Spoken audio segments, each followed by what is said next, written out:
नमस्कार, मी अश्विन बापट. जनता बँक प्रस्तुत माझा कट्ट्यावर आपल्या सगळ्यांचं मनापासून स्वागत. पंतप्रधान नरेंद्र मोदींनी गेल्या आठवड्यामध्ये एक ऐतिहासिक निर्णय जाहीर केला. काळ्या पैशाविरोधात सर्जिकल स्ट्राईक करत त्यांनी 500 आणि 1000च्या नोटांची बंदी केली आणि अवघा देश खरं म्हणजे ढवळून निघालाय. सध्याही देशात थोडंसं गोंधळाचं वातावरण जनसामान्यांमध्ये आहे. या निर्णयाचं खरं तर स्वागत झालेलं आहे आणि एक अर्थदृष्ट्या क्रांतिकारक पाऊल म्हणून या निर्णयाकडे पाहिलं जात आहे. मात्र अर्थक्रांतीच्या दृष्टीने निघालेला आपला देश, अर्थक्रांतीची ही मूळ संकल्पना खरं म्हणजे आधीच मांडलेली होती अर्थतज्ञ अनिल बोकील यांनी, आणि त्याच्यामध्ये हा नोटाबंदीच्या निर्णयाचा एक मुद्दा देखील अधोरेखित करण्यात आला होता. अनिल बोकील सरांनी पंतप्रधान मोदींची भेट देखील घेतलेली होती आणि त्या सगळ्या अनुषंगाने मग आता नेमकं काय वातावरण आहे, पुढचे नेमके पडसाद या सगळ्याचे कसे असतील, या सगळ्या संदर्भात आणि अर्थक्रांती संदर्भात जाणून घेण्यासाठी स्वतः अनिल बोकील सर आता आपल्या सोबत आहेत आणि त्यांच्याशी आपण खरं म्हणजे सगळेच गप्पा मारणार आहोत. सुरुवात करूया सरांपासून. एक तर सगळ्यात पहिल्यांदा तुमचं अभिनंदन, कारण गेली जवळपास 15-17 वर्ष जो मुद्दा तुम्ही खूप रेटून धरला होता तो, आणि जो माझ्यासारख्या ज्यांना हा विषय माहिती होता त्यांच्यापैकी कुणालाही वाटत नव्हतं की हे कधी प्रत्यक्षामध्ये घडेल. तुम्ही अनेकांना भेटला होता दिल्लीमध्ये आणि म्हणजे अर्थक्षेत्रातल्या, राजकीय क्षेत्रातल्या. शेवटी तो निर्णय आता झालेला आहे. सर्वसामान्य माणसांना अजूनही कदाचित कळणार नसेल किंवा कळत नसेल की ह्या मागणीचा तुम्ही इतके काळ पाठपुरावा करताय. 1000 आणि 500च्या नोटा रद्द करण्याचा नेमका काय फायदा होणार आहे, काय तुमची त्याच्यामागची भूमिका होती जेव्हा तुम्ही हा विषय लावून धरला तेव्हा? 16 वर्षाच्या प्रवासामध्ये आत्तापर्यंत अर्थशास्त्र विषय हा तज्ज्ञांच्या त्या कंपाऊंडच्या बाहेर कधी गेलाच नव्हता. आणि मला एक काय छान वाटतंय की अत्यंत सामान्य, म्हणजे मी सामान्य माणसाचा प्रतिनिधी आहे, आर्किओलॉजिस्टचा कॉमन मॅन, आणि त्याचे काय पैशाच्या बाबतीत त्याचे काय आहे, त्याची काय गरज आहे, त्याला किती प्रॉब्लेम आहेत. पैशाच्या बाबतीत सगळ्यात मोठा गोंधळ आहे.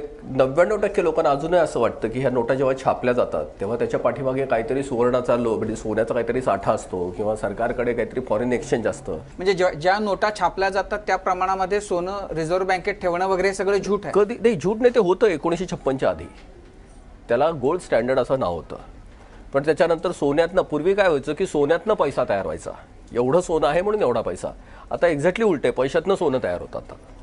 मग ते 30,000 रुपये तोळा असेल, 40,000, कारण पैसा आहे म्हणून सोनं जातं.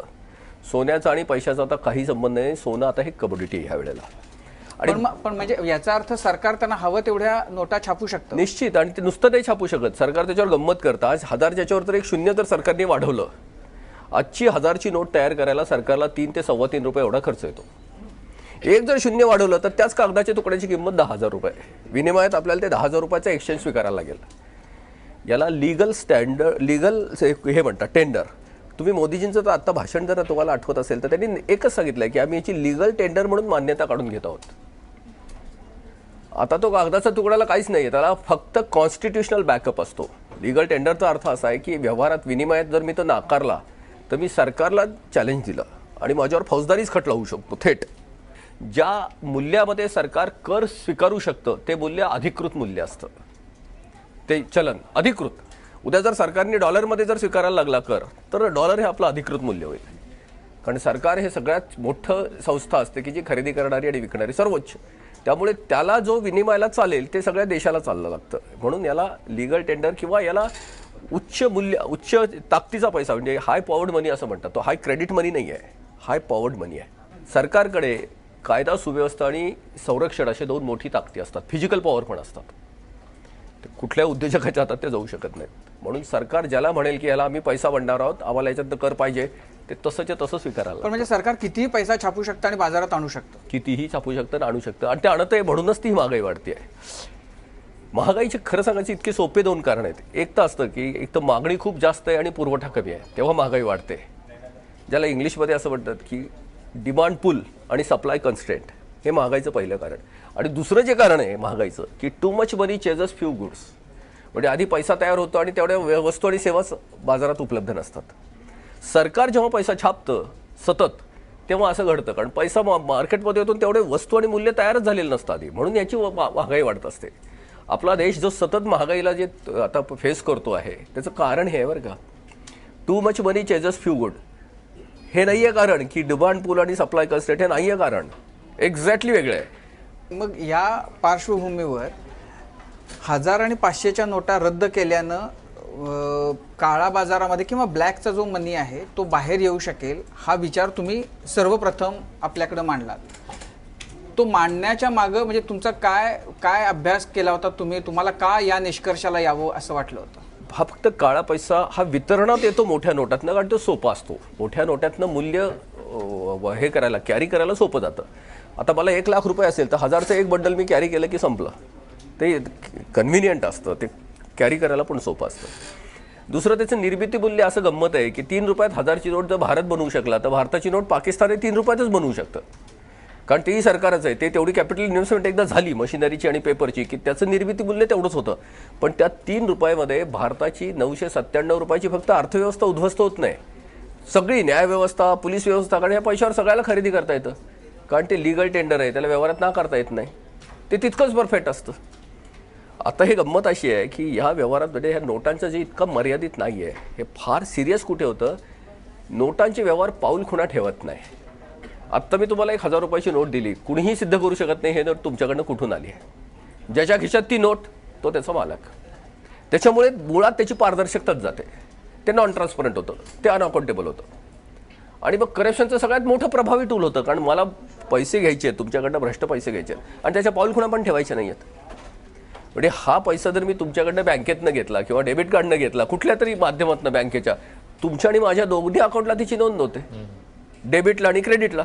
त्याच्या फुटप्रिंट्स तयार होतात, ते ट्रान्सपरंट होतं, अकाउंटेबल होतं आणि मग ते सगळ्या पुढच्याला कॉन्सिक्वेन्सला पुढे जायला लागतं. हे पहिलं कारण. आणि दुसरं त्याच्यापेक्षा सिरियस आहे की जे आत्तापर्यंत कुठलाच अर्थतज्ञ का मांडत नाही मला माहीत नाही आहे.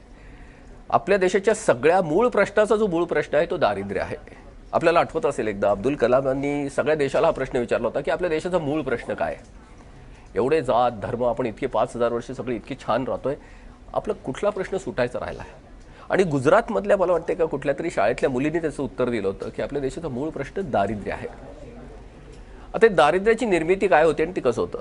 आता सगळ्या गोष्टी आता बाजारू अर्थव्यवस्थेत आपण आलेलो आहोत जागतिकीकरणानंतर. बाजारात फक्त 2च जाती असतात, बाजारात तिसरी जात नाही. बाजार सर्वोच्च जी जात असते बाजारात त्याला ग्राहक असं म्हणतात. Customer is God. ग्राहकाशिवाय बाजारच चालू शकत नाही. आणि बाजारातला महादलित की बाजार ज्याचा पूर्ण तिरस्कार करतो, बाजाराला तो नकोच आहे असा मानवी घटक असतो, तो असतो भिकारी. भिकारी आणि ग्राहक ह्या दोघांनाही गरज असते. त्या दोघांच्या मध्ये फक्त एकच फरक असतो, याच्याकडे क्रयशक्ती असते आणि एकाच्याकडे नसते. हॅव्ज आणि हॅव नॉट्स जे म्हणतात, फक्त ह्या 2च ह्याच्यात. बाजाराला तिसरी जात नाही. हॅव शिवाय बाजार चालू शकत नाही आणि हॅव नॉट्स बाजाराला नको आहे. आता ह्या पैशाची गंमत कशी आहे की हा रोखीचा पैसा किती घातक असतो. पैशाची जी व्याख्या झालेली आहे, जगाने केलेली आहे की पैसा हे विनिमयाचं माध्यम आहे, ती विनिमयाची वस्तू नाही आहे. आपल्याला सगळ्याला माहिती आहे की it's a medium of exchange, it is not a commodity. माध्यम आणि वस्तूमध्ये एक साम्य असतं की हे सगळ्यांना वापरता येतं, मानवी कुणालाही वापरता येतं. आणि फक्त एकच फरक असतो, वस्तू तुम्हाला ताब्यात ठेवता येते, माध्यम ताब्यात ठेवता येत नाही. आता मी तुमच्याशी भाषेत बोलतोय, ही भाषा मी ताब्यात नाही ठेवू शकत की माझी भाषा मी तुम्हाला वापरू देणार नाही, असं शक्य नाही आहे. ही हवा ज्याची आपण सगळे श्वासोच्छ्वास करतो, मी असं नाही म्हणू शकत ही माझी हवा आहे मी तुम्हाला नाही वापरू देऊ शकत. ताब्यात ठेवता येत नाही. वस्तू ताब्यात ठेवता येते. माझा चष्मा, माझा शर्ट माझी वस्तू आहे, मी अंगावर मी तुम्हाला देणार नाही आहे. आता मी तुम्हाला विचारतो की माझ्या खिशात आता एक 500 रुपयाची नोट आहे, ती वस्तू आहे का माध्यम आहे? माझ्या खिशात आहे. आता मी वापरत नाही तेव्हा दुसऱ्याला कोणाला वापरायला येते का ती नोट? मग ते काय झालं? आणि पैशाची व्याख्या काय आहे? योगाचं माध्यम. पण ही वस्तू झालंय ना. आता हे जर मी इथे लॉक करून ठेवलंय ते दुसऱ्याला मिळत नाहीये, हे माझे 500 रुपये आता जर बँकेत असते तर काय झालं असतं? मग ते बँकेने ज्याला गरज आहे त्याला पुढे दिलं असतं. बँकेचं याच्याशिवाय दुसरा कुठलाही नसतं. ज्याच्याकडे आहे, ज्याला प्रायमरी डिपॉझिट आहे, दुसऱ्याला वितरण आहे, ते सर्क्युलेशनमध्ये राहतं, तेव्हा ते माध्यम होतं. दुसऱ्या साध्या उदाहरणात म्हणजे आपल्या घरातलं पुस्तक आहे, लायब्ररीत आपल्या घरातल्या शेल्फमधलं पुस्तक आणि लायब्ररीचं पुस्तक, तेच. याच्यात फरक काय? बस आपल्या देशात हाच फक्त गोंधळ झालाय. तो पैसाच खाली नाही म्हणून सगळे भिकारी झालेत. दारिद्र्य इतकं सोपं आहे. रिसोर्सेस तयार आहेत, मॅन्युफॅक्चरिंगच्या प्रोसेस तयार आहेत, शेतकऱ्यांनी एवढं अन्नधान्य पिकवलंय की गोडाऊन भरलेले आहेत, पण ग्राहकाच्या खिशात पैसा नाही आहे ते खरेदी करायला, ब्रीजच नाही. आणि ते इतकं साधं कारण आहे त्याचं, कारण ते पब्लिक डोमेनमध्ये जात नाही आहे, त्या नोटाहून खिशात पडतं. एवढं मूल्य जे असतं ते अडकून पडतं.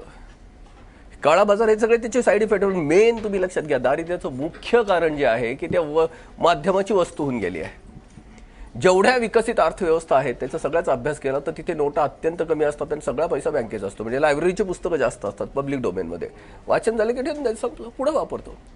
जसा मुख्य रस्ता असतो, हा रस्ता कोणाचा असतो? तो समाजाचा. त्याच्यावरचं व्हेकल ते आपलं. तसं पैसा हा समाजाचा असतो कारण तो सरकारने तयार केलेला असतो. त्याच्यावर आपल्या सगळ्यावर त्याची हे असते, ती गव्हर्नमेंटची लायबिलिटी म्हणजे आपला असतो, तो समाजाच्या मालकीचा.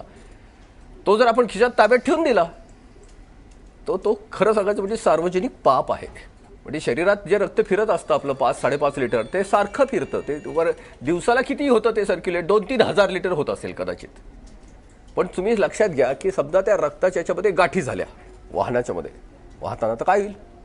जिथे पुढे जाणार नाही ते सडायला लागेल सगळं, त्याला गँग्रीन होईल कारण रक्ताचं सप्लायच होत नाही आहे. आत्ता तसंच झालंय. ह्या नोटांच्यामुळे इतक्या गाठी झालेल्या आहेत की तो खाली पैसा पोहोचत नाहीये, तो शेतकऱ्यांच्यापर्यंत पोहोचत नाही, तरुणांच्यापर्यंत पोहोचत नाही आणि पैशाशिवाय तर जगता येत नाही कारण सगळ्या गोष्टी आता मॉनिटाईज झाल्यात, पैशावर आल्यात. आणि शेतकऱ्यांच्या आत्महत्याचे मूळ कारण आहे की त्याची प्रतिष्ठा डावायला लागते. त्याच्यापर्यंत पैसाच पोहोचत नाही. कष्ट करतोय, उत्पन्न करतोय, पण त्याचं पैशात कन्व्हर्शन होत नाही आणि त्याला भिकारी व्हायला नको आहे. कारण तो 1 एकराचा असला, 2 एकराचा असला तरी तो स्वतः स्वाभिमानी माणूस आहे. कारण माणसाची सर्वोच्च जी असते जपण्याची जी गोष्ट आहे ती प्रतिष्ठा आहे, डिग्निटी आहे. 5वी प्रेरणा 4 आहेतच, भय, भूक, निद्रा, मैथून. 5वी मानवी प्रेरणा आहे ती प्रतिष्ठेची आहे. आपण सगळ्याला फक्त घाबरतो की माझी अप्रतिष्ठा होईल का. आणि खरं सांगायचं म्हणजे शेतकऱ्यांचं खरं हे कारण आहे, त्याची डिग्निटी राहत नाही आहे कारण त्याच्यापर्यंत पैसा पोचत नाही. शेतकऱ्याला फक्त एकच भाषा कळलेली आहे, कष्टाची भाषा. त्यांनी जास्त कष्ट केले तर उत्पन्न जास्त निघतं, उत्पादन. भाव कोसळतात, मरतो शेतकरी. तर त्यांनी कमी कष्ट केले तर उत्पादनच निघत नाही, विकायला काही नसतं म्हणून मरतो परत शेतकरीच. त्याला फक्त बिचाऱ्याला ह्या नव्या पैशाची भाषा कळलेली नाहीये. आणि सगळ्यात घातक असं आहे की हा पैसा, आता आपण इतके सगळे शिकलेलो, आपल्याला अजूनही वाटतं की ते सोन्याच्या किंवा त्याच्या मागे काय असेल, हे फक्त अंडरस्टँडिंग आहे. आता तुम्हाला उदाहरणासाठी सांगतो, आता भारताचा गहू अमेरिकेत चालतो की नाही, भारताचे सोनं चालतं की नाही, कपडा चालतो की नाही, भारताची तरुण मुलं अमेरिकेला चालतात की नाही नोकरी करण्यासाठी, भारताची नोट अमेरिकेत चालते का? का? कारण तिथली घटना त्याला मान्यता देत नाही. बस फक्त हे घटनेने बनवलेलं विनिमयाचं साधन आहे.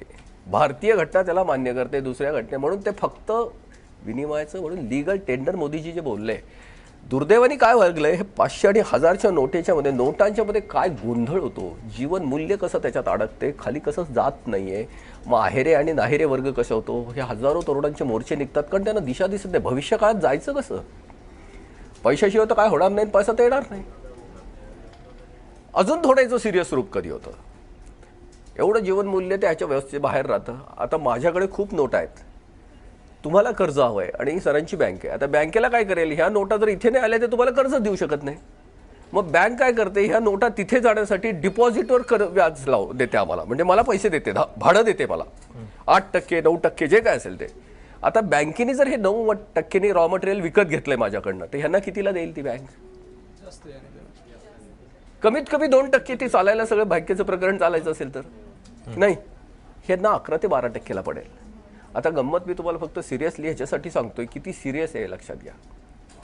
10% व्याजाने मी जर घराला किंवा माझ्या फ्लॅटला कर्ज घेतलं आज, जे भारतातले रेट आहेत, तर मला 20 वर्ष तो हप्ता जो भरायला लागतो ते कर्ज पूर्ण संपवायला, ते जर कर्ज 2%नी जर मिळालं, वर्षाला 2, जगात तो आहे 2% व्याजदर, 8.5 वर्षात रिपेमेंट पूर्ण होतं बँकेचं. तारुण्याचे फक्त 11.5 वर्ष वाचत नाही, त्याच्या पुढचं जे आहे ते जास्त सिरियस आहे. 8.5 वर्षात ते घर पूर्ण तारण ठेवून नवं तेवढ्या मूल्याचं भांडवल तयार होत असतं त्याचं.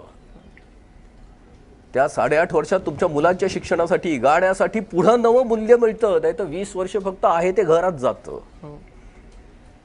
जगात हे असं का घडत नाही? कारण जगामध्ये मोठ्या नोटा नाहीत, त्यामुळे बँकेत 0%नी पैसा जातो, कारण नोटाच नाहीये, ते बँकेच्याच फिरत राहतात. जेव्हा यांना बँकेला 0%नी मिळतं तेव्हा बँक 2%नीच देते त्यांना. खूप सिरियस आहे आणि ही कुठल्याही अर्थतज्ञांनी मांडणी केली नाही. सर, पण याच्यामध्ये मग प्रश्न असा पडतो की समजा आपल्याला हव्या तितक्या नोटा जर छापता येऊ शकतात तर छापायच्या आणि मग लोकांच्या अकाउंटवर टाकायच्या, असं अनेकांना बऱ्याचदा वाटतं, आणि गरिबी दूर करावी, असं होऊ शकतं. अकाउंट काढायला बँका पाहिजेत ना, ते काढल्यानंतर नोटा छापायची गरजच नाही. एकदा बँकेत पैसा फिरायला लागला की संपलं, त्या छापल्या जातातच. आता तुम्हाला जे वाटतंय ना, आता हे 7वं वेतन आयोग आलंय सरकारवर, आता 1 लाख कोटी रुपयाचा, म्हणजे केंद्र सरकारवरचा 1 लाख कोटी काहीतरी आहे. खरं सरकार तर सगळीकडे नुकसानीत आहे, मग 1 लाख कोटी येणार कुठून असं वाटतं तुम्हाला? सरकार स्वतःचे खर्च, सरकार बजेटचे ज्या कमिटमेंट असतात त्याला पूर्ण करायलाच लागतात. सरकारला जेव्हा कर व्यवस्थेतनं पुरा पैसा मिळत नाही, कर व्यवस्था फक्त एकच सिस्टम अशी असते की जी सरकारला स्वच्छ उत्पन्न देते. क्लीन रेव्हेन्यू म्हणजे कर असतो. तो जेव्हा आपण पुरेसा देत नाही, सरकारकडे पुरेसा जात नाही, तेव्हा सरकार नोटा छापतं. सरकार रडत आपल्या दाराशी येत नाही की आम्ही कसं चालवायचं. पण आता दुसरी एक गोष्ट झाली की 1500 आणि 1000ची नोट बंद झाली आणि दुसऱ्या बाजूला 2000ची नोट झाली. म्हणजे मोठी गाठ आपण तयारी करतोय का? जर खरंच काळा पैसा कमी करायचा असेल तर मग सगळ्याच मोठ्या नोटा बंद कराव्यात आणि 100च्या छापून त्या जास्त प्रमाणात पुरवठा कराव्यात. त्याच्यामुळे एक सिस्टीम व्यवस्थित बॅलन्स होईल. फार छान प्रश्न आहे, कारण याचं कन्फ्युजन चिदंबरम पासून सगळ्यांच्याच कडे. आता सगळे एक जात मोठे अर्थतज्ञ जे आहेत ते हा आक्रोश की आता हे मोदी किती बावळट आहेत की एकीकडे 1000चा बंद करतायत आणि 2000चे काढतायत. म्हणजे पंतप्रधानांना ते एकही विशेषण त्यांनी ठेवलं नाही ह्याच्यात. पण हे अर्थक्रांतीची मांडणी आहे की 2000ची नोट काढायला लागा. त्याचं कारण असं आहे की आता तुम्ही मोठा नॅशनल हायवे रिपेरीला काढलाय आणि तो जो रिपेअर करताना तो रस्ता काही वेळ बंद करायला लागणार आहे, तर डायव्हर्शन द्यायला लागेल की नाही, का ट्रॅफिकच थांबवायची सगळीच. हे डायव्हर्शन जर नाही दिलं तर करायचं काय? 2000चं मूल्य अर्थक्रांती याच्यासाठी सांगितलं आहे की 1000च्या जेवढ्या नोटा छापायला लागतील तेवढ्या निम्म्याच आता 2000च्या छापायला लागतील. त्या कमी वेळात आणि कमी पैशात छापल्या जातील. आणि दुसरी गोष्ट अशी होणार आहे की त्या हे रस्ता पूर्ण तयार झाल्यावर डायव्हर्शनचा काय उपयोग राहणार आहे पुन्हा? जे मला समजा साठवायचा काही पैसा माझ्याकडे आहे तो मी 2000त अजून सोप्या पद्धतीने जास्त साठवू शकतो ना. आता त्या नोटा तेवढ्या असणार नाहीत. आता तुम्ही ती बातम्या जर नीट बघितल्या, आता 1000च्या नोटा ह्या 78% आणि 500च्या नोटा 109%. बरोबर. एवढ्या जास्त एक्सेस छापल्या गेल्यात. आता जर 1000च्या नोटा समजा 100 आहेत तर 2000च्या 50च छापायला लागतील आता, कारण ती 2000ची मूल्य. आता हे सरकार काय करणार आहे, ते आता 20च छापणार आहे. म्हणजे ती ऑटोमॅटिकली 1000च्या नोटा कितीतरी बंद झाल्या ते तुमच्या लक्षात पण येणार नाहीये. हेच मेकॅनिझम परत 500च्या नोटासाठी सुद्धा होणार आहे. फक्त मी तुम्हाला हे मॅग्निट्यूड सांगितलं की तुम्हाला प्रश्न उत्तरच मिळेल. 78 साली जेव्हा 1000ची नोट बंद केली तेव्हा बाजारातलं त्याचं पूर्ण मूल्य हे 55 कोटी रुपयाचं होतं, 5वर 5 कोटी. आत्ता 1000ची नोट जी बंद केली आहे त्याचं बाजारातलं आजचं जे मूल्य आहे ते 6.25 लाख कोटी रुपये एवढं आहे. मॅग्निट्यूडचा प्रवाह तुम्ही लक्षात घ्या. 55 कोटी जेव्हा बंद केली 1978ला, 2001ला आणली जेव्हा बाजारात, तेव्हा त्याचं मूल्य होतं 3800 कोटी रुपयाचं, 1000च्या नोटीचं पूर्ण मूल्य. आज 2016 मध्ये किती तुम्हाला माहिती आहे? 6,25,000 कोटी रुपये. आणि पुढचं सिरियस कधी होतं हे जर तुम्ही ऐकलं तर ते जास्त सिरियस आहे. रंगराजन कमिटीने भारतामधली दारिद्र्यरेषा सगळ्यात शेवटची आत्ता जी सांगितली आहे तर 48 रुपये 50 पैसे जो रोजचा खर्च करू शकतो तो माणूस दारिद्र्यरेषेच्या खालचा, म्हणजे त्याच्यापेक्षा जो नाही करू शकत आहे. त्याच्यामध्ये 30 कोटी लोक म्हणजे 38 कोटी लोकांचा रोजचा खर्च सुद्धा 100 रुपये करू शकते त्यांची नाहीये. 1000ची नोट नक्की कोणासाठी हवी आहे की जे 40% आत्ताच्या मूल्यामध्ये. आता जर सरकारने 100 रुपये छापले असतील तर त्यातले 86 रुपये 500 आणि 1000 मध्ये आहेत.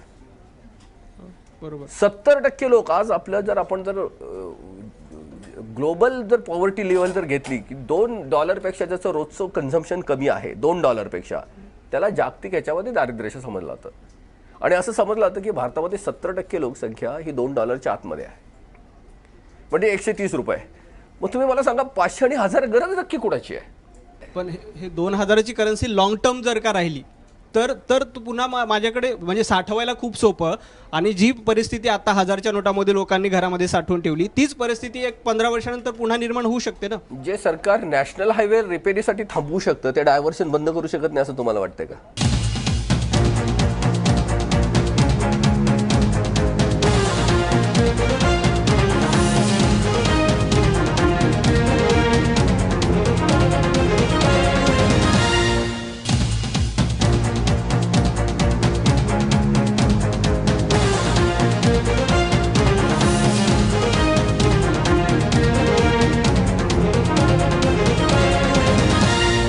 सर, शेतीतनं मिळणारं जे उत्पन्न आहे ते अजूनही करपात्र नाही आहे, तर त्याचा गैरफायदा घेणारे पण भरपूर लोक आहेत.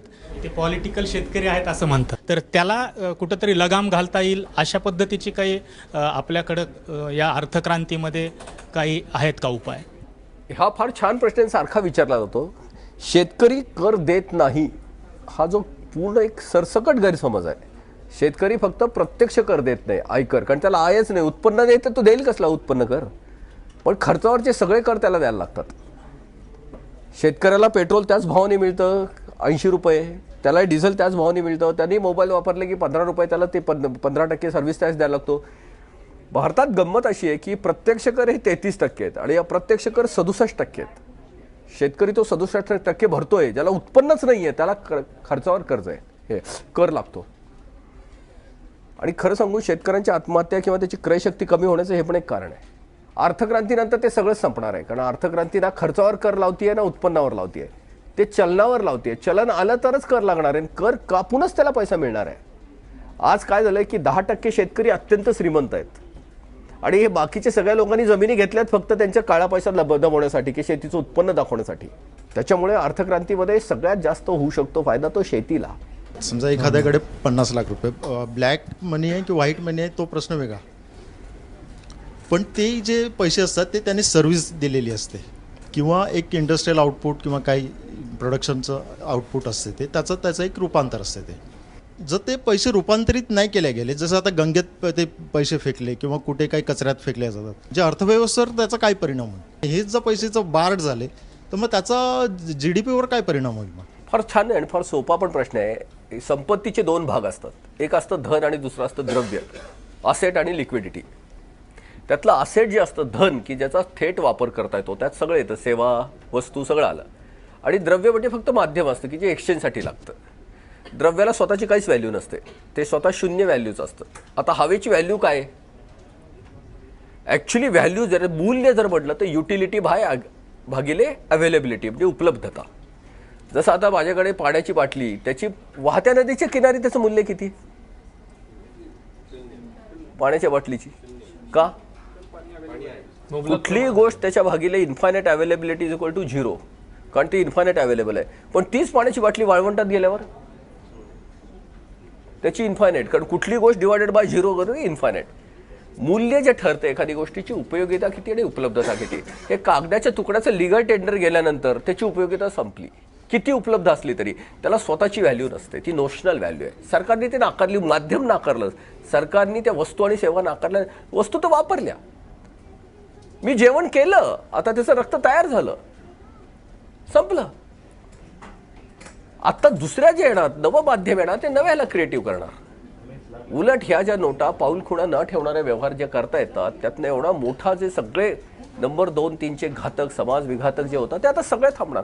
बँकेतनं केलेले व्यवहार तुमच्या फुटप्रिंट्स ठेवणार. आणि तुम्हाला आश्चर्य वाटेल की 1969 साली आज भारताची जी परिस्थिती होती ती अमेरिकेत झाली. तिथे सगळे ड्रग माफिया आणि ते लेबर कसले विमेन ट्रॅफिकिंग आणि वेपन ट्रॅफिकिंग असं सगळ्याचं एकूण हे सुरू झालं, ऑर्गन ट्रॅफिकिंग सगळ्याच इतका मोठा की तो कुणाला कंट्रोल करता येईना. आणि त्यांनी FBI पहिल्यांदा अमेरिकेच्या राष्ट्राध्यक्षाला रिपोर्ट दिला की आपल्याला कंट्रोल करता येत नाहीये. निक्सन तेव्हा त्यांचे होते राष्ट्राध्यक्ष. त्यांनी विचारले का नाही होतंय, तर ते सांगितलं सगळा व्यापार नोटात होतोय आणि आपल्याला पकडता येत नाहीये. 14 जुलै 1969 $100 सगळ्या नोटा एका दिवसात अमेरिकेने बंद केल्या. सगळे व्यवहार बँकेतनं व्हायला लागले, सगळ्यांची ट्रेसेबिलिटी यायला लागली. अमेरिकेचं सशक्त प्रशासन झालं, कारण आता सगळं दिसायला लागलं कोणाला करायचं ऍक्शन. हे घडलेलं आहे. त्यावेळेला तिथं असाच केओस झाला होता जसं आता आपल्याकडे आहे तसा? लोकांनी बँकेसमोर रांगा लावल्या होत्या? नाही, आता भारताचं मॅग्निट्यूड 2 गोष्टी झालं. एक तर भारत आता 7व्या-8व्या नंबरची GDP आहे जगात, पूर्ण मॉनिटाईज झालंय. तेव्हा एवढं मॉनिटायझेशन नव्हतं. अमेरिकेची लोकसंख्या सुद्धा फार कमी आहे. आज अमेरिकेची लोकसंख्या 32 कोटी आहे, तेव्हा ती 23-22 कोटीच्या आतमध्येच होती. इथे 130 कोटीचं आहे. त्याच्यामुळे हे मॅग्निट्यूड आपलं जास्तच आहे. आणि दुसरी गोष्ट, भारताचं अजून एक आपण रोखीवर जास्तच आहोत. 70-80% आपले व्यवहार रोखीतच आहेत.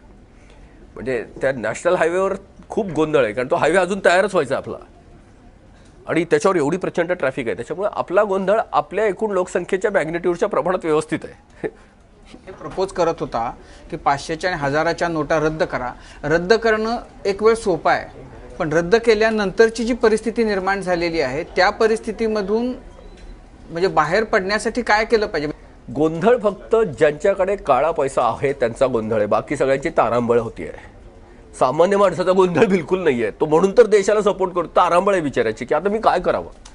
पण गोंधळ मात्र ज्यांच्याकडे खरंच काळा पैसा की आता याचं करायचं काय, हे दोन्हीत मोठा फरक आहे. म्हणजे मोदीजींच्या प्रेझेंटेशनमध्ये आम्ही पूर्ण त्यांना एक्सप्लोर केलं होतं हे काय घडतंय. फक्त आता काय झालं माहिती का की थोडासा आता सरकारचे स्वतःचे काही त्यांचे थिंक टँक असतील, त्यांनी गोष्टी काय वेगळ्या मांडल्या असतील. आम्ही त्यांना हे सगळं सांगताना आम्ही ॲम्नेस्टी हा शब्द वापरला होता, आम्ही IDS शब्द वापरला नव्हता. या सरकारने 30 सप्टेंबरपर्यंत अशी दिली होती की तुमच्याकडचं काळं उत्पन्न तुम्ही जाहीर करा, 40% त्याच्यावरचं आम्ही टॅक्स कापू, 45% आणि तुम्हाला देऊन टाकू. तेव्हा सरकारला हे वाटलंच नाही, कुणालाच हे वाटलं नाही की हे नोटा बंद करतील. त्याच्यामुळे फारच कमी फिगर आली बाहेर, 65,000 कोटी टोटल. ते शॉकिंग असं होतं, त्यातल्या एकाच माणसाचे 10,000 कोटी आहेत हैदराबादच्या, एकाच व्यक्तीचे. ते चंद्राबाबूंनी सांगितलं म्हणून आपल्याला कळालं. तर हे आम्ही त्यांना उलटं सांगितलं होतं. आम्ही सांगितलं की ही देशाच्या ॲडमिनिस्ट्रेशननी केलेली चूक आहे, त्यात कुणीही माणूस व्यक्ती चुकलेला नाही आहे. आपण सगळे एका बसमध्ये बसलोय तर आपल्याला जायचे सुरतेला आणि आपण दुसऱ्या दिवशी बघितलं तर सगळेच कोल्हापूरला पोहोचलेले आहेत. मग आता नक्की चुकलं कोण? बरं, ड्रायव्हरमध्ये 3-4 वेळा बदललेत, मधल्या एका चौकात पाट्याच नव्हत्या म्हणून त्यांनी कुठेतरी वळवले, ती गाडी सरळ इथे थांबली. आता याच्यात नक्की कोणाला शिव्या घालायच्यात आपण? ड्रायव्हर आहे आपल्याच बरोबर आहे ना आता. त्यामुळे व्यवस्था चुकल्यामुळे आता सगळंच चुकलंय. डॉक्टर चुकलेत, इंजिनियर चुकलेत, माध्यमं चुकली आहेत, शेतकरी तर फाशीच घ्यायला लागलाय. तर हे कसं आहे माहिती आहे का, चुकीची दुरुस्ती वेगळी असते. त्याऐवजी आम्ही जे सांगितलं होतं, आम्ही त्यांना असं सांगितलं होतं की तुम्ही ॲम्नेस्टी द्या एकदा. ॲम्नेस्टी म्हणजे क्लीन क्लॅरिटी. तुम्ही कुणीही पैसे आणून टाका, फक्त ते खरे आहेत का खोटे तेवढंच बघितलं जाईल. म्हणजे ते जर काउंटरफिट असेल तर फाडले जातील आणि खरे जे असतील ते तुमच्या डायरेक्ट अकाउंटला येतील थेट. पण त्याच्यामध्ये आम्ही अशी त्याला मर्यादा दिली होती की एखाद्याच्याकडे समजा 5 कोटीपर्यंत आहेत तर त्याला तुम्ही 10% टॅक्स लावा आणि 2 वर्षांनी त्याला काढता येईल. 2 वर्षाच्या गव्हर्नमेंटच्या बॉन्डमध्ये ठेवा. ज्याच्याकडे 100 कोटी रुपये आहेत त्याला तुम्ही आणखी 20% त्यावर टॅक्स कट करा आणि त्याला 15 वर्षाच्या बॉन्डमध्ये टाका. म्हणजे त्याला ताबडतोब वापरता येणार नाहीत. ज्याच्याकडे जास्त आहेत त्याच्यापेक्षा त्यांना 30 वर्षाच्या बॉन्डमध्ये पैसा लॉक करा, तो सरकारकडे येईल, रस्ते वापरले जातील. आणि सगळ्यात महत्त्वाचं म्हणजे सरकारच्या लिगल टेंडरची सँटिटी राहील की ही नोट आपण छापली आहे, ती सरकारने त्याला किंमत दिली शेवटपर्यंत. आता कागदाचे तुकडे झाले हो, हे भारतीय म्हणून मला सुद्धा वाईट वाटतंय. ते खरंच कागदाचे तुकडेच आहेत कारण ते लिगल टेंडर आहे. पण त्याला आपण जी प्रतिष्ठापना, जसं गणपतीला आपण 10 दिवसांनी पूजा करतो आणि शेवटी गटारात पडल्यावर जो त्रास होतो तो हाच होतो. नाहीतरी ते शाडूचीच माती आहे ना. हा भावनेचा पण प्रश्न असतो. म्हणून आम्ही त्यांना सांगितलं होतं की व्यवस्था चुकली आहे. कुठल्या व्यक्तीने उद्योजकाचा सगळ्यात मोठं जे कॅरेक्टर असतं तो संधीचा फायदा घेणार. जे हे सगळे ब्लॅक ते चांगले उद्योजक आहेत, हे 100% खरं आहे. ते संधी निर्माण करतात, संधी पकडतात. आता व्यवस्थेने संधी त्यांना दिली आहे, मग करेक्शन व्यवस्थेच व्हायला पाहिजे. म्हणजे ॲक्सिडेंट झाला एकदा समजा तर ड्रायव्हर चुकला का त्या गाडीचं ब्रेकच लागलं नाही का त्या गाडीचा स्टेअरिंग रॉड तुटला, हे 2 गोष्टी वेगळ्या आहेत की नाही? का काय झालं की आधी त्या ड्रायव्हरला ठोकायचा? आपण हेही बघायला पाहिजे, अरे ते गाडीचं ब्रेक गेलं होतं, ते ब्रेकच दुरुस्त करायला लागेल ना. आपण आपलं काय करतोय, दर 5 वर्षांनी ड्रायव्हर बदलतोय, गाडी तीच बिन ब्रेकची. पण तुमच्या मते, अर्थक्रांतीच्या मते, भारतामध्ये एकूण काळा पैसा किती आहे आणि याच्यातनं किती बाहेर येईल याच्याबद्दलचं काही प्रोजेक्शन आहे? हेच फार गंमत आहे. भारतात किती काळा पैसा हे कोणालाही एस्टिमेट करता येत नाहीये. प्रणब मुखर्जी जेव्हा अर्थमंत्री होते त्यांनी व्हाईट पेपर पार्लमेंटमध्ये दिले, त्यांना ती साईजच सांगता येत नाहीये किती काळा पैसा आहे, किती छापला जातोय, किती. म्हणून तर हे ऑपरेशन क्लीन स्वीप हे एवढं एकच उत्तर होतं, कारण त्याचं जजमेंटच नाही. जसं आता कॅन्सर खूप स्प्रेड झाला की किमोथेरपी द्यायची, जे जे काय असेल ते, जे काय भलं असेल तेही राहिलं, जे काही चांगल्याही पेशी मरतील. पण लक्षात घ्या, किमोथेरपी ही वाईट पेशी मारण्यासाठी नसते, चांगल्या पेशी वाचवण्यासाठी असते. हे अत्यंत गरजेचं. आज जर ते जास्त ऑपरेशन झालं तर उद्या जे काय झालं असतं त्याला पोस्टमॉर्टम म्हणायला लागलं असतं. 500 आणि 1000च्या नोटांचं प्रमाण हे 86% होतं. हे इथपर्यंत वाढेपर्यंत का ते कंट्रोल झालं नाही? किती आयडली असायला पाहिजे, कसं काय वाढलं एवढं प्रमाण? कसं गंमत आहे तुम्हाला सांगतो की सोशल सायन्सेस आणि मटेरियल सायन्समध्ये हा फरक आहे. सोशल सायन्समध्ये ह्युमन बिहेवियरची इंटरप्रिटेशन करता येतात, मटेरियलचं तसं नसतं. मटेरियल पक्क बिहेव करतं. त्यामुळे हे अँटिसिपेशन, तिथले तज्ज्ञ मंडळी, आम्हाला असं वाटलं भारताची एवढे लोक अशिक्षित आहेत, त्यांना कोण चॅलेंज द्यायचं? भारतात बँकिंग नाही आहे. आता कोणी सांगायचं? मोदीजींना हे मात्र तेव्हा पटकन पटलं होतं की आपल्याकडे बँकिंग नाही आहे. मला त्या आमच्या बैठकीतच म्हणाले की आपण आधी बँकिंग वाढवूया, आणि जनधनची तेव्हाच त्यांच्या डोक्यात त्यांनी सांगितलं होतं. पण त्याची दुसरी नॉवेल आयडिया म्हणजे पोस्टाला लिंक करणं बँकिंगसाठी, स्मॉल बँकिंग. त्याच्यामुळं आज असं कोणी म्हणू शकत नाही की आता आमचं बँकिंग नाही त्याच्यामुळे आमचं कसं होणार. आज ती परिस्थिती नाही आहे. त्याच्यानंतर ताबडतोब त्यांनी ते इंटरनेट आणि ह्याला सशक्त करायचं आणि मनीकडे जायचं, हे इतक्या छान स्टेप घेतल्यात. एक तर तंत्रज्ञानाने ह्याला खूप मदत केली आहे. आम्ही जेव्हा 16 वर्षापासून मांडतो तेव्हा तंत्रज्ञान एवढं विकसित पण नव्हतं, पण अर्थात अर्थव्यवस्था सुद्धा एवढी मोठी नव्हती. 2000च्या नोटा येतील किंवा 500च्या नोटा येतील, परत 1000च्याही येणार आहेत. ते प्रमाण किती असावं? साधा आयडियली तर कॅशलेसच पाहिजे ना. आता स्वीडन किंवा हे सगळे देश का चालले आहेत? 10 वर्ष आपले पंतप्रधान अर्थतज्ञ होते, त्यांनाही तुम्ही भेटला होता, राहुल गांधींना भेटला होता, तर त्यांचा रिस्पॉन्स त्यावेळेला कसा होता आणि ही स्टेप घ्यायला मोदींना म्हणजे गेले 15 वर्षात हे का नाही घडलं असं तुम्हाला वाटतं? राजकारणी लोक हे निर्णय घेऊ शकतात, फक्त त्यांना तज्ज्ञ लोकांचा सपोर्ट लागतो. कारण एवढं मोठं डिसिजन घेतलं आणि काय फेल्युअर झालं तर कोण जबाबदार? गंमत काय होती, त्या तज्ज्ञ पंतप्रधानांच्याकडे ताकद नव्हती, कारण त्यांच्याकडे क्लिअर मॅन्डेट नव्हतं. मोदींच्याकडे क्लिअर मॅन्डेट आहे, हा फार मोठा फरक आहे. आणि त्यांच्याकडे नव्हतं, कारण आता तुम्ही बघतायत की सगळ्यात जास्त परेशानी या राजकारण्यांचीच व्हायला लागली आहे. सामान्य माणसांनी तर तारांबळ झाली, तो आपलं सहन करतोय की चालताय. आता सगळ्यात आरडाओरडा कोणी सुरू केलाय? कारण त्यांचे इलेक्शन सगळं त्याच्यावरच आहे. आणि ते हे तर 6-7 काय म्हणतात त्या याचं तर कडवळ उभं होतं. म्हणजे त्यांनी लाख ठरवलं असलं तरी त्यांना शक्य नव्हतं, कारण त्यांच्याकडे क्लिअर मॅन्डेट नव्हतं. दुसरं एक निश्चित आहे की मोदी हे अत्यंत थंड रक्ताचे सर्जन आहेत. एकदा ऑपरेशन करायचं म्हणलं की तो हात बिलकुल कापत नाही. मी त्यांचा अनुभव घेतला. त्यांच्या इतका सुंदर लिसनर मला कधीही दिसला नाही. मी इतक्या लोकांना मी प्रेझेंटेशन दिले. एका मोनोटोनमध्ये हा माणूस 90 मिनिट एकही शब्द न म्हणता शांत ऐकत होते, एकही शब्द नाही, आणि कम्प्लीट रिसेप्शन. त्यामुळे त्या माणसाकडे करेज आहे. सर्जनला काय लागतं की ते रक्त निघालंय, तो पेशंट विव्हळतोय, नथिंग डुईंग, मी ऑपरेशन करतोय कारण त्याच्याच भल्यासाठी करतोय. मोदींनी तुमचं 90 मिनिट ऐकलं होतं, राहुल गांधींनी किती मिनिट ऐकलं होतं?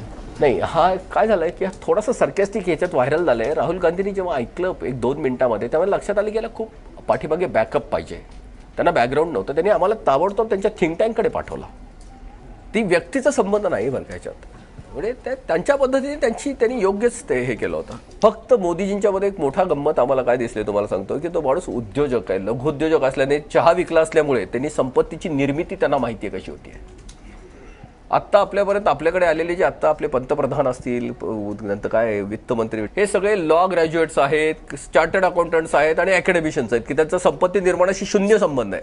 संपत्तीच्या व्यवस्थापनाशी त्यांचा संबंध आहे. त्यामुळे आता हा सगळा जागतिक ह्याचा डिजिटल मनी आणि डिजिटल, आता आपण सगळे त्याच्याशिवाय राहूच शकत नाहीत. त्यामुळे सिंगल करन्सी हेच येणारं भविष्य आहे. त्याच्यामुळे कॅशलेस हेच येणारं भविष्य. येणाऱ्या 10 वर्षानंतर 15 वर्षात तर त्या तंत्रज्ञानाच्या आणि याच्या सगळ्या गतीवर अवलंबून आहे. पण भविष्यकाळ हा डिजिटल मनी असणार आहे, करन्सी नाही. ऑलरेडी सगळा युरोप तिकडे चाललेला आहे. आणि हा जग आत्ता का तिकडे चालला आहे? कारण दहशतवाद आता हा जगाचा एक प्रश्न झाला आहे. आज आपण सगळे भारतीय आता सिटिझनपेक्षा ग्लोबिझन झालो आहेत. कारण आंतरराष्ट्रीय दहशतवाद आणि हवामानातला बदल हे आता आपल्या घरात आलेले आहेत. खूप वर्षांपासून ऐकत आलोय की स्विस बँकेतला काळा पैसा आहे. मग आता तो बाहेर काढायचा तर कुठलं पाऊल उचलावं लागेल मोदींना? स्विस बँकेमध्ये किंवा असा झालेला पैसा हा फक्त तिथल्या हवालातनं तिथे गेलेला असतो. आणि आता तो तसा बाहेर येत नाही. कारण बँकात पैसा आला की बँकेने दुसऱ्याला कर्ज दिलेलंच असतं. तो बँकेमध्ये काय लॉकरमध्ये पैसा आपल्याकडे ठेवतात तसं तिथे ती भानगड नसते.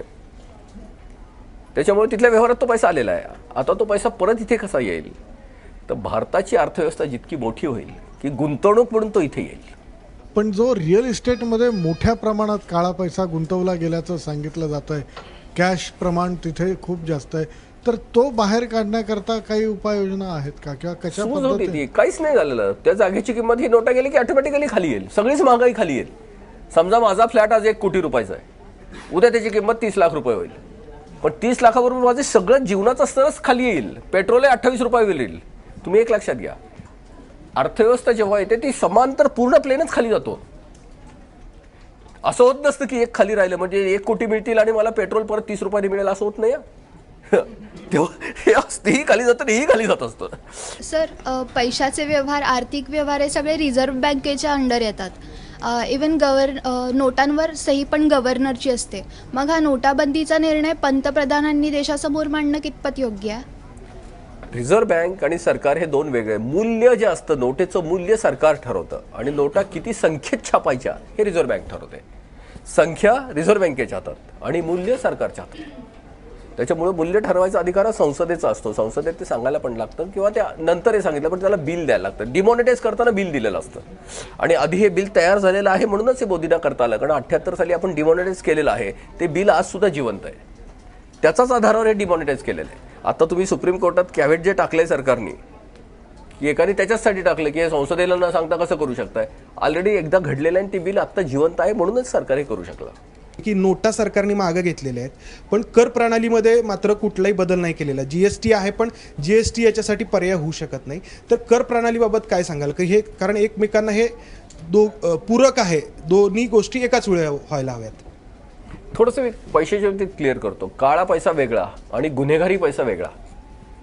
म्हणजे मी जर एखाद्याचा खून केला आणि त्यातनं पैसे घेतले असले, पण ते बँकेतनं घेतले तरी तो गुन्हेगारी पैसा झाला.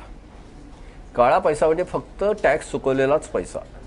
आता ड्रग्जमधनं मी पैसा मिळवला, याच्यातनं मिळवला, तो गुन्हेगारी पैसा. त्यासाठी कायदे आहेत आणि त्याच्या शिक्षा पण आहेत. त्याला दुसरं काहीच नाही आहे. म्हणजे तो बँकेच्या अकाउंटवर मी जर आता समजा विकलं, नॉर्केटिक्स खाली विकलं मी काहीतरी अफूचरस, आणि बँकेत जर घेतलं तरी मी तो गुन्हा केलेला ॲक्च्युली, मग मला त्याची जी सजा होईल ते होईलच. आता हे जे तुम्ही टॅक्स सांगितलंय, आमचं जे प्रपोजल जे मूळ आहे अर्थक्रांतीचं, टॅक्सेस काढून टाकणं हा ॲनेस्थेशिया आहे आणि करन्सी काढणं हे मोठं ओपन हार्ट सर्जरी आहे. आता हे सरकारने उलटा सिक्वेन्स आणलाय. ऑपरेशन करून आता ॲनेस्थेशिया द्यायला लागलेत.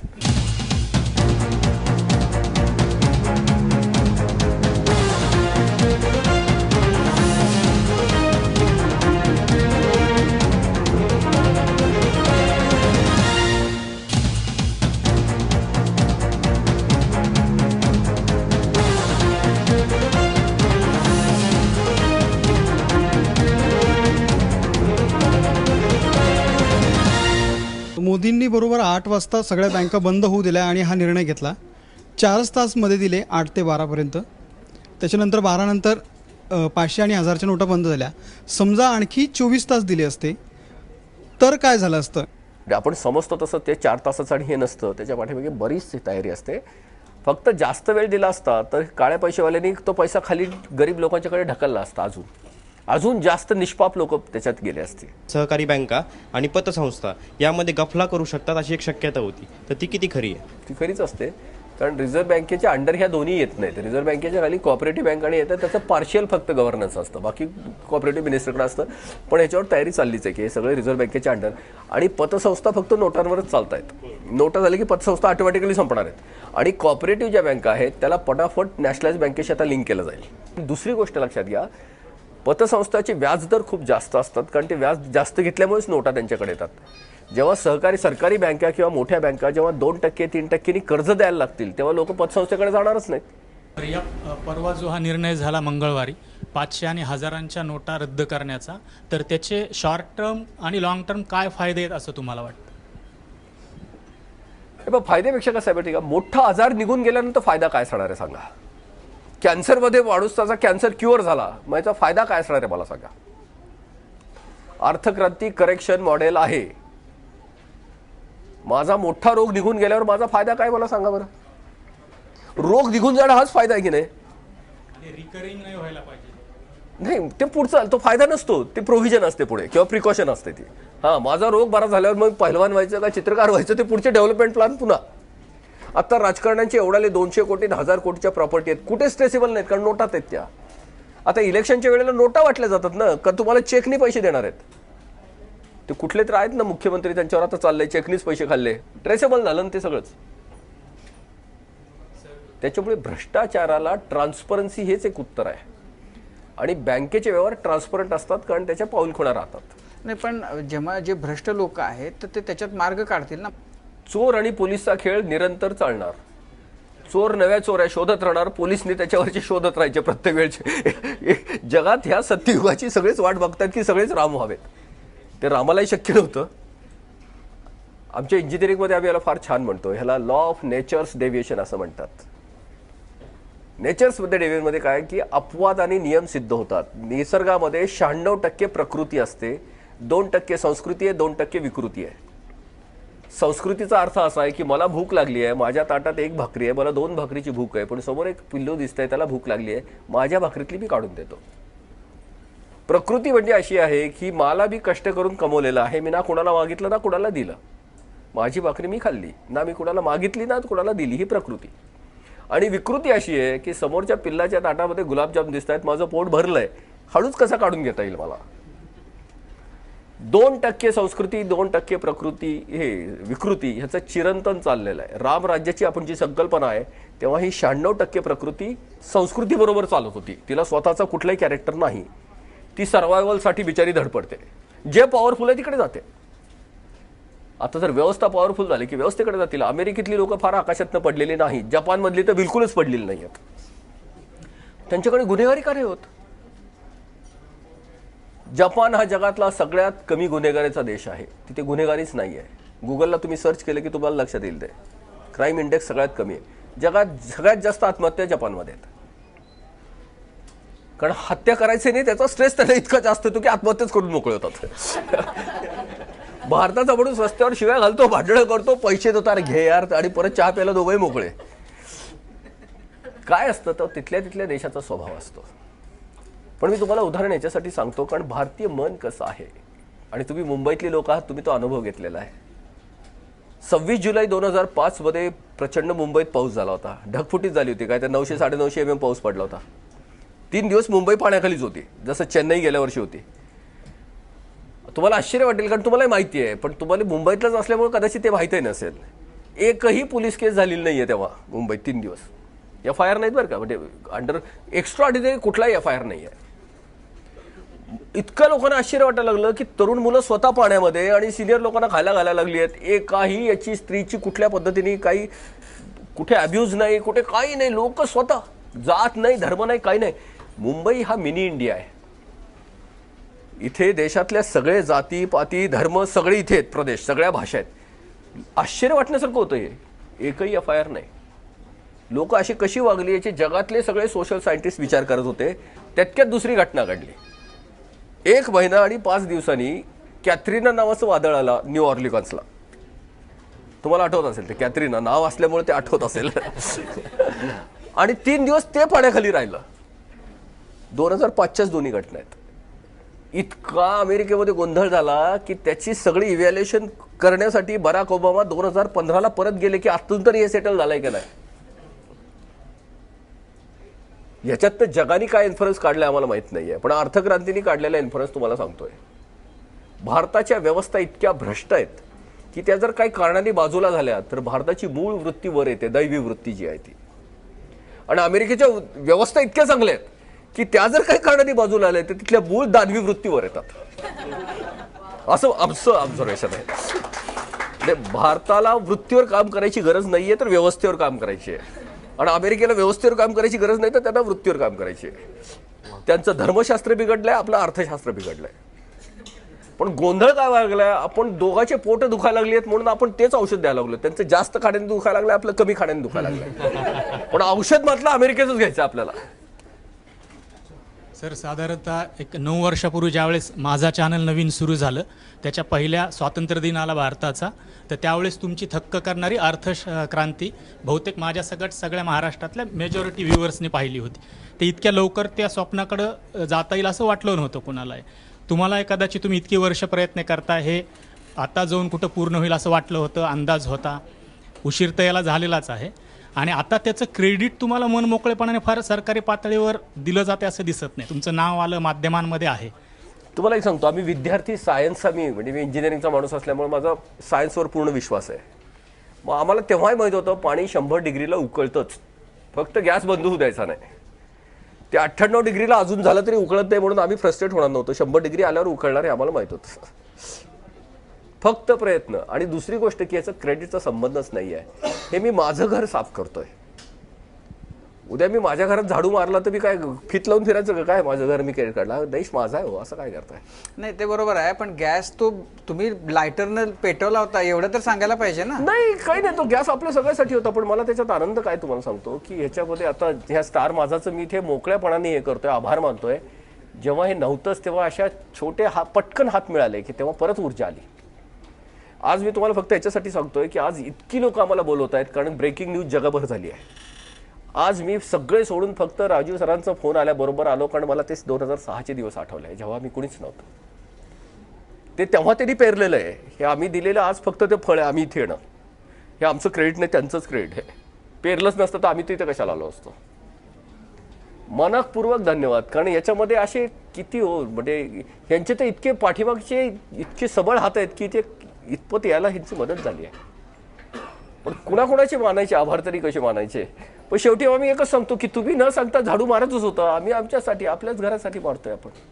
अशा असंख्य लोकांना मोदी सरकार क्रेडिट देते, तर तुम्हाला पण त्यांनी क्रेडिट द्यावं अशी आमची तरी इच्छा आहे. पण तुम्हाला एक खरं सांगू ना की हा त्यांनी जर पूर्ण प्रस्ताव स्वीकारला तर याच्यापेक्षा जास्त क्रेडिट काय हवं अजून. सरकारने स्वीकारल्यानंतर की जे काम आमच्यानी कधीच शक्य नव्हतं सरकारने केलं, अजून काय लागतं. शेवटी रोग बरा झाला तर आपल्या देशाचा बरा होतो. त्याला क्रेडिट कसलं, कुठल्या इंजेक्शन कुणी दिलं याला किंमत नाही. ते इंजेक्शन गेलं आणि रोग बरा झाला. सर, आम्हाला अर्थक्रांतीच्या कर प्रस्तावाविषयी माहिती सांगा थोडक्यात. अर्थक्रांतीचे 5 प्रस्ताव जे आहेत त्याच्यामध्ये पहिला प्रस्ताव आहे की सध्याची कर प्रणाली पूर्णतः काढून टाका. स्थानिक सरकारचा कर नाही, राज्य सरकारचा नाही, केंद्र सरकारचा नाही. त्याच्यामध्ये मुद्रांक शुल्क म्हणजे स्टॅम्प ड्युटी सुद्धा नाहीत. फक्त आयात कर सोडून सगळे कर काढायचे. आयात कर का ठेवायचा? कारण आयात कर जो असतो तो आंतरराष्ट्रीय व्यापाराचं नियमन करण्यासाठी असतो, तो उत्पन्नासाठी नाही आहे. उद्या चीनने जर स्वस्त गहू किंवा स्वस्त त्यांच्या वस्तू भारतात टाकायला सुरुवात केली तर भारताचा शेतकरी किंवा इथला उत्पादक मरेल. अँटी डम्पिंग ड्युटी ज्याला म्हणतात की आयात कर चीनच्या वाढवले की मग त्यांचं मूल्य वाढल्यामुळे ते इनकॉम्पिटेटिव्ह होतील आणि आपल्याला संरक्षण मिळेल. म्हणून आयात कर सोडून सगळे कर काढून टाकायचे, प्रत्यक्ष आणि अप्रत्यक्ष दोन्ही. म्हणजे त्याच्यात आयकर पण नाही आणि कुठलाच कर नाही. मग हे सरकार कसं चालायचं?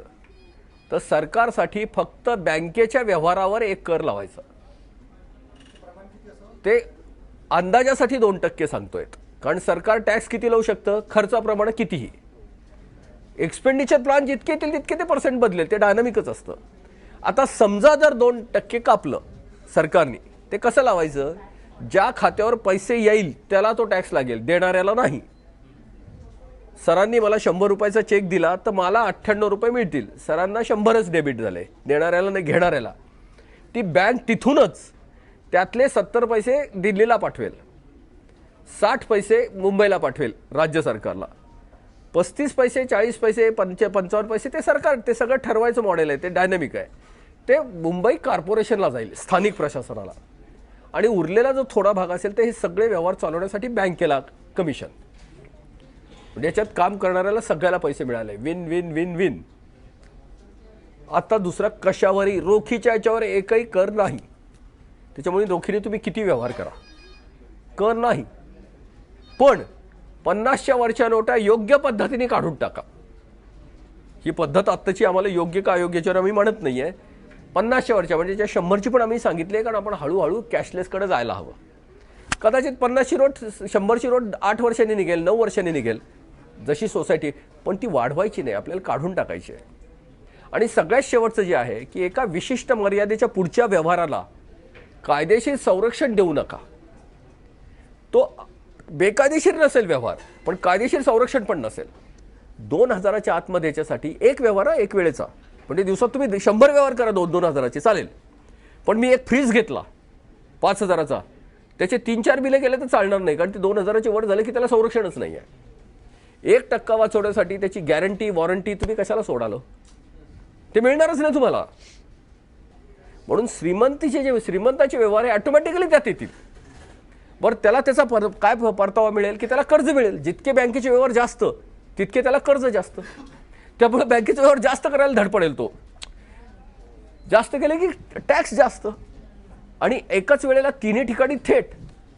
हा जीएसटी सारखा घोळ नाही की ते काहीतरी सेंट्रलला आणायला लागले, ते काय प्रश्नच नाही. इथल्या इथे पैसे ताबडतोब, रोजचा ताजा पैसा, प्रत्येक व्यवहारानंतरचा पैसा. म्हणजे सगळ्या स्थानिक प्रशासनावर सगळी सक्षमता येईल. राजकारणापासून पूर्ण डिस्कनेक्ट. हा भारतामध्ये आत्तापासून 2100 वर्ष आधी आर्य चाणक्य नावाच्या एका अर्थतज्ञाने मांडलेलं आहे, कौटिल्याने. आजचं कौटिल्याचं जे अर्थशास्त्र जे सांगतं ते असं सांगतं की फुलातनं जसं मधमाशी काढून घेते, फुलाला बिलकुल त्रास होत नाही, पण त्यावेळेला फुलाचं पराग सिंचन पण होतं. म्हणजे तो एक्सचेंज होतो, तो नुसता कंप्लायन्स होत नाही. नाही, पण या प्रस्तावामध्ये जे वेगवेगळे कर गोळा करण्यासाठीचे एवढे जे सरकारी बाबू आहेत त्यांना काय तुम्ही रोजगार हमीवर पाठवणार आहात ना? हा फारच छान प्रश्न आहे. आपले हे सगळे मिळून बाबू जे आत्ता ह्या सगळ्या कर व्यवस्थेवर आहेत ते 3,17,000 बाबू लोक आहेत. आपण असं म्हणतो की यांना घरी बसून मरेपर्यंत डबल पगार द्या, गोल्डन हँडशेक असं म्हणतात त्याला. काय प्रॉब्लेम आहे? त्यांना पगार तर मिळणारच आहे ना. पण एवढी अर्थव्यवस्था 0.03% साठी तुम्ही 99.97% लोकांना तुम्ही जीव मारणार, एवढा काळा पैसा तयार करणार, बँकेत येऊ देणार नाही, त्यातनं दारिद्र्य वाढणार, रोजगाराच्या संधी कमी होणार. त्यापेक्षा या 3.25 लाख लोकांना घरी बसून बरेपर्यंत डबल पगार. कितीतरी सरकारच्या कंपन्या बंद झाल्या, HMT बंद झाली, हे झाली, सरकारने घरी बसून दिलाय त्यांना हँडशेक. अर्थक्रांतीतले जे 2 मोठे भाग होते, एक नोटा छोट्या करायच्या आणि दुसरा टॅक्स काढून टाकायचा. सगळ्यात अवघड वाटत होतं राजू सरांना सुद्धा की नोटा खोट्या संपू शकत नाहीत. त्याचं कारण असं आहे की निर्णय घेणार राजकीय व्यवस्था आणि राजकारण्यांचेच इतके पैसे काळे ते त्याच्यामध्ये आहेत गुंतलेले, त्यांच्याचकडे इतके नोटा त्यांनी सांभाळून ठेवलेले आहेत. तर जर मोठ्या नोटा काढल्या तर त्यांचं राजकारण पुढे चालणार कसं? हे इतकं सत्य आणि जेन्युइन कारण आहे. हीच भीती आम्हाला सगळ्यांनाच होती. सगळ्यात अवघड हे होतं की नोटा काढणं, कारण ज्याच्यावर राजकारण निवडणुकाच त्याच्यावर चालतात. पण हे आता घडलंय. आता टॅक्समध्ये नक्की किती टक्के लोकांचा इंटरेस्ट आहे? आता तर लढाई अर्धी झाली नाहीये, ती आमच्या दृष्टीने 99.9% संपली आता. कारण नोटांमध्ये इंटरेस्ट होता राजकारण्यांचा, ज्यांना हे डिसिजन्स घ्यायचे होते. टॅक्समध्ये नक्की किती टक्के लोकांना इंटरेस्ट आहे? फक्त 4 व्यवसायातले उपजीविकेतल्या लोकांना याच्यात इंटरेस्ट आहे. त्यातले एक आहेत चार्टर्ड अकाउंटंट, दुसरे आहेत वकील, तिसरे आहेत आत्ता सर म्हणाले तसे की त्याच्यावर काम करणारे, त्या नोकरी करणारे, आणि चौथे जे आहेत ते अर्थशास्त्राचे प्राध्यापक मंडळी की जी हे शिकवते. ही सगळी मिळून संख्या 24 लाख पण नाही हो. बरं, ह्यात नक्की काय? ह्या 3,17,000 तर गोल्डन हँडशेक देताच येतो. प्राध्यापकांना तर दुसरा विषय, त्यांना काय फक्त टॅक्सच शिकवायची गरज असं काहीच नाहीये. अर्थशास्त्र काय टॅक्सवर आहे का काय? त्यांच्या नोकऱ्याला काहीच प्रॉब्लेम नाहीये. चार्टर्ड अकाउंटंट, आपल्या देशात जे 2.5 लाख 3.5-3 लाख जे चार्टर्ड अकाउंटंट आहेत त्यातले निम्म्यापेक्षा जास्त हे नोकरीमध्ये आहेत. मोठे मोठे कॉर्पोरेट ह्याच्यामध्ये ते आहेत. प्रॅक्टिस करणारे 30, 40, 50 हजार, 60 हजार, ते दुसरा काही करतील, ऑडिटमध्ये काम करतील, प्रोजेक्ट्समध्ये काम करतील, त्यांनाही प्रॉब्लेम नाहीये.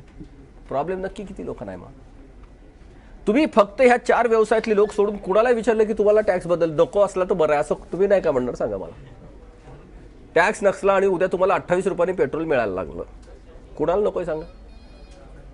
आता ते प्राध्यापकांना ते जरा गोंधळ होणार आहे, कारण ते इतकं अवघड काहीतरी सांगत होते की सगळ्यांनाच वाटतं की आपल्याला अर्थशास्त्र कळत नाही. ह्या फक्त 0.05% फार गोंधळ घातला. 99.95% नाही का कॉम्प्लेक्समध्ये टाकलं आणि आपण 75-70 वर्ष लढाई दारिद्र्याची लढतोय. पण आताच्या तुमच्या या सांगण्यामुळे हे 24 लाख लोक जे आहेत ते आता देव पाण्यात घालून बसतील की अर्थक्रांतीचं पुढचं जे आहे ते नको व्हायला. मला वाटतं की मोदींच्या टेन्युअर बद्दल काळजी करतील. त्यांना दुसरा कोणी चालेल, पण ते त्यांचा संपत आहे. पण आता खरं सांगू ना की आता ह्या 24 लाख लोकांच्या पेक्षा उरलेल्या सगळ्यांना अर्थक्रांती कळायला लागली आहे. आणि ह्यांचं नुकसान काहीच नाहीये. आपण एक लक्षात घ्या की अर्थक्रांती असं मानते 130 कोटीमध्ये एकाही व्यक्तीचं जर नुकसान होणार असेल, संवैधानिक नुकसान, तर अर्थक्रांती पूर्ण मागे घेतली जाईल. आणि आम्ही गेले 16 वर्ष मांडणी करतोय. तुम्हाला असं दुसरं कुठलं कॉन्क्रीट प्रपोजल माहिती आहे का? मला सांगा की जे 130 कोटीबद्दल बोलत आहे. अर्थक्रांती हे बोलते. तुम्ही त्याचा अजून खीस पाडा, त्याला भरपूर चॅलेंज द्या, त्याच्यावर भरपूर टीका करा, आपण ते सगळे प्रश्न सोडवत पुढे जाऊ. कारण आपल्याला आपला देश परफेक्ट बनवायचा आहे, जो आधीच आहे. हे 26 जुलैच्या मुंबईच्या पावसाने आपल्याला दाखवलं आहे. फक्त पूरक व्यवस्था जर आपल्याला मिळाल्या तर आपण खूप छान लोक आहेत. आणि हे माध्यमाचा मी हा पहिल्यांदा उपयोग बघतोय की माध्यमाचा खरा अर्थ असतो कुलूप आणि किल्ल्यांचं सांगड घालायची, प्रश्न आणि उत्तरं त्याची. दुर्दैवाने अशी काही माध्यमं सोडली तर सगळीकडे नुसते कुलपाचंच प्रदर्शन चाललंय की किती प्रश्न अवघड आहेत, उत्तराची कुणी मांडणीच नाहीये. मी स्टार माझाला मनातनं धन्यवाद देतो की आमच्यासारख्या एका किल्लीला त्यांनी कुलपाच्याकडे आणलं. नाही तर आमची किल्ली वेगळीच आणि कुलूप वेगळंच, काय संमतच नाही त्याचा. मनातनं धन्यवाद. वकीलजी, तुमची लढाई जी किंवा हा जो मोठा एक लढा तुम्ही उभा केला होता, कदाचित तो निम्मा त्याला यश मिळाल्यामुळे तुम्हाला अजून तितकं समाधान नसेल, उरलेलं निम्म होण्याची तुम्ही वाट बघत असाल. सर्वसामान्य लोक मात्र निम्म्यावर सुद्धा खूप खुश आहेत, कारण ह्याच्यामुळं भ्रष्ट मार्गानं ज्यांनी पैशाची गाठोडी आपल्या जवळ बाळगली होती ती सगळी रस्त्यावर येताना दिसत आहेत. आपलं किती त्याच्यामध्ये तारांबळ होते याच्यापेक्षा ज्यांनी खूप पैसा जमा केलेला आहे त्यांचे जे हाल होत आहेत ते भंबेरी उडाली, त्यांची भंबेरी उडाली आहे, आपली तारांबळ होते. तर त्यांची भंबेरी कशी उडती आहे या कल्पनेनेही त्यांना दिलासा मिळतोय. आमच्या शुभेच्छा आहेत की तुमचं जे उरलेलं अर्ध स्वप्न आहे ते नजीकच्या काळामध्ये पुढच्या 10-20 वर्षांमध्ये पूर्ण व्हावं. एकच वाक्यात मी याला थोडंसं हे देतो, हे जेव्हा सगळंच अनसर्टन होतं तेव्हा फार रोमॅन्टिक वाटत होती आम्हाला ही लढाई. रोमांसचं फंडामेंटल रिक्वायरमेंट आहे अनसर्टन पाहिजे. आता हे सर्टन झालंय की आता त्याच्यामुळे रोमांच संपला आमच्या लढाईतला.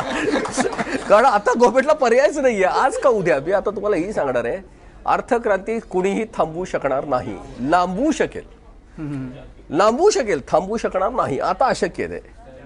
त्याच्यामुळे आमच्या ह्याच्यातला फक्त लढाईतला रोमांच संपला. आता सगळं सर्टन झालं. खूप खूप धन्यवाद सर, तुम्ही आज इकडे आलात आणि अर्थक्रांती आणि त्या अनुषंगाने सध्याचं वातावरण या सगळ्या संदर्भात अगदी सोप्या शब्दात आम्हाला उकल करून सांगितलीत त्याच्याबद्दल. तेव्हा जनता बँक प्रस्तुत माझा कट्ट्यावर आता इकडेच थांबतोय. ताज्या घडामोडींसाठी पाहत राहा ABP माझा.